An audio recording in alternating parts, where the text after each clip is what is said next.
Hi guys, നമുക്കൊന്ന് വളരെ സിമ്പിളായിട്ട് ഒരു ടൂത്ത് ബ്രഷും പേസ്റ്റും ഉണ്ടാക്കിയാലോ. അതിന് നമുക്ക് വേണ്ട 3 കളേഴ്സായിട്ട് ബ്ലൂവും റെഡും പിന്നെ വൈറ്റും. ഈ 3 കളേഴ്സും മാത്രം വേട്ടും. അത് നമ്മൾ എടുത്തേക്കുന്ന എയർ ഡ്രൈ ക്ലേ ആട്ടോ. അപ്പം പിന്നെ അരമണിക്കൂറും കൊണ്ടോ കാൽ മിനിറ്റും കൊണ്ടോ ഇത് ഉണങ്ങി കിട്ടും. അപ്പോൾ നമ്മൾ എയർ ഡ്രൈ ക്ലേ ആണ് എടുത്തേക്കണം. നമുക്കതിൽ ബ്ലൂ കളർ ഫസ്റ്റ് കുറച്ച് എടുക്കാം കേട്ടോ. ഇത്ര ബ്ലൂ കളർ നമ്മൾ എടുത്തിട്ടുണ്ട്. പിന്നെ നമുക്ക് ഈ ഷേപ്പിലൊന്ന് ആക്കിയെടുക്കണമുള്ളൂ. ഈ ഷേപ്പ് ബ്രഷിൻ്റെ പേസ്റ്റിൻ്റെ ഒരു ഷേപ്പാട്ടോ. എന്നിട്ട് ഫ്രണ്ട് പോർഷനൊന്ന് കട്ട് ചെയ്യാം. നമ്മൾക്ക് ഈ ക്ലേ മേടിച്ചപ്പോൾ കിട്ടിയ കത്തിയാട്ടോ. അപ്പോൾ അതാണ് നമ്മൾ ഉപയോഗിക്കണം. എന്നിട്ട് നമ്മളുടെ ഫ്രണ്ട് പോർഷനൊന്ന് ലെവൽ ചെയ്ത് കൊടുക്കുക. ലെവലെന്ന് വെച്ചാൽ നല്ലോണം സ്മൂത്താക്കി കൊടുക്കുക, അല്ലെങ്കിൽ ഇങ്ങനെ കട്ട് ചെയ്തതിൻ്റെ ഇതുപോലെ ഇരിക്കാണ്ടാവും. എന്നിട്ട് നമുക്ക് ഇത്തിരി ബ്ലൂ കളർ ബാക്കി വന്നിട്ടുണ്ട്. പിന്നെ നമുക്ക് ഇത്തിരി എടുക്കേണ്ടത് വൈറ്റ് കളറാണ്. ഈ വൈറ്റ് കളറ് ഒന്ന് ജസ്റ്റ് ഇത്രയുമായിട്ടോ വൈറ്റ് കളറൊക്കെ.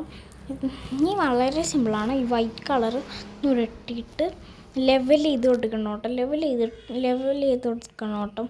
ഈ വൈറ്റ് കളറൊന്ന് ബ്ലൂവിൻ്റെ മുകളിൽ വെച്ചിട്ട് നമുക്ക് ഇങ്ങനെ ലെവൽ ചെയ്ത് കൊടുത്താൽ ഇങ്ങനെ കിട്ടും കേട്ടോ. അപ്പോൾ ഇത്തിരി ഒരു വാട്ടർ ബോട്ടിലിൻ്റെ ടൈപ്പ് ഉണ്ട് കേട്ടോ കാണാൻ. ഇനി ഇത്തിരി റെഡും ആ വൈറ്റിൻ്റെ മുകളിൽ ഇത്തിരി വെച്ചാൽ മതി. അപ്പോഴത്തേനും നമ്മുടെ ഇത്തിരി ഇങ്ങനെ വെച്ചാൽ മതി. അപ്പോഴത്തേനും നമ്മുടെ പേസ്റ്റ് റെഡി. ഇപ്പോൾ കാണാനുണ്ട് കുഞ്ഞ് ഇതൊക്കെ ഉണ്ട്, പേസ്റ്റ് രൂപത്തിലുണ്ട്. നമ്മൾ ബ്രാൻഡ് ചെയ്ത് കോൾഗേറ്റ് എന്നുള്ള ബ്രാൻഡ് ലാസ്റ്റ് ചെയ്താട്ടോ. അപ്പോൾ നമ്മൾ കോൾഗേറ്റ് റെഡി ആയിട്ടുണ്ട്. ഇനി ഇതുണ്ടാക്കിയാലോ. ബ്രഷിനും നമുക്ക് ഇത്തിരി ബ്ലൂ ആണ് വേണ്ട. ഇത്തിരി മതി കേട്ടോ ബ്ലൂ ബ്രഷിനായിട്ട്. നമ്മൾ ഇത്തിരി ബ്ലൂ എടുത്തിട്ടുണ്ട്. പിന്നെ ഒരു കുഞ്ഞ് ഈർക്കിളി. ഈ കുഞ്ഞ് ഈർക്കിളിയാണ് നമ്മൾ ഇത്തിരി ഒരു കുഞ്ഞ് തോതി, വലിയ ഈർക്കിളിയൊന്നും വേണ്ട. ബ്രഷ് വലുത് വേണ്ടല്ലോ നമുക്ക്. ഇത്ര ഒരു കുഞ്ഞ് ഈർക്കിളി എടുത്തിട്ട് ഒന്ന് കവർ ചെയ്ത് കൊടുക്കാം കേട്ടോ. കവർ ചെയ്ത് കൊടുത്തപ്പോഴേക്കും നമ്മുടെ 3/4 ക്ലേ ബാക്കി വന്നിട്ടോ. ഇത്ര ക്ലേ ആട്ടോ നമുക്ക് ബാക്കി വന്നു.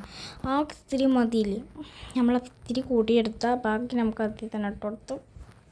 അതിലേക്ക് ഇത്തിരി വൈറ്റ് എടുത്തിട്ട് നമ്മുടെ ഫ്രണ്ട് പോർഷനിൽ ഒട്ടിച്ചു കൊടുക്കാം. നമ്മൾ ഫ്രണ്ട് പോർഷനിൽ ഒട്ടിച്ചു കൊടുക്കുമ്പോഴത്തേക്കും ഒരു കുഞ്ഞ് ബ്രഷ് ടൈപ്പ് ആയിട്ടുണ്ട്. നമ്മുടെ ബ്രഷും പേസ്റ്റ് റെഡി ആയിട്ടുണ്ട്. നമുക്ക് എന്നിട്ട് ഇപ്പം കോൾഗേറ്റിൻ്റെ ഷോർട്ട് ഫോം ഗോൾഗാന്നാട്ടി വെച്ചേക്കണം. അപ്പം നമ്മുടെ കുഞ്ഞ് ബ്രഷും പേസ്റ്റും എങ്ങനെയുണ്ടെന്നൊന്ന് കമൻറ്റ് ചെയ്യണേ. ടാറ്റാ.